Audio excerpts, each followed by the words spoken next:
Salam əziz izləyicilər, sizinlə mənəm Yaşar Şirvani.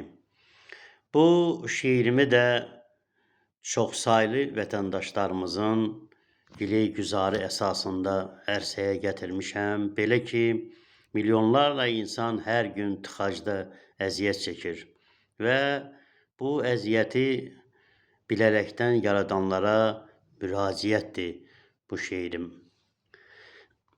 İndi hamı çarəsizdir, yoldadır. Çörək pulu çıxmır axı sükansız. Bu tıxacı yaradanlar eşidin, bunlar məzlum insanlardır, tikansız. Qoyun getsin, rahat çatsın mənzilə. Yanacağa son manatın verən var. Demə sıxlıq yaranır öz başına. Bu qurğunu nə çox görüb bilən var. Buradan gələn qazanc özü haramdır. Necə onu yedirdirsən balana? Artıq zülmü de nə üçün edirsən? Hər gün səndən gəlib benzin alana. Yoxsa qiymət az görünür gözünə? Biz dünyaya bundan ucuz satırıq.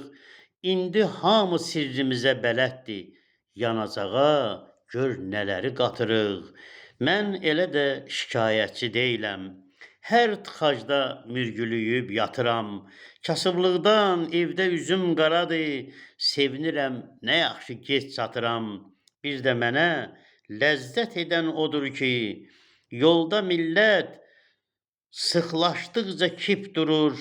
Köhnə külə Jigulinin dalında təptəzə bax Mercedeslər, cip durur. Səhər axşam yolda keçir günümüz. Xoruz banı ayırırıq çıxmağa. Hardan gedək, necə gedək bilmirik. Yer də yoxdur can qutarıb qaçmağa. Hara gedək bu vətəndən?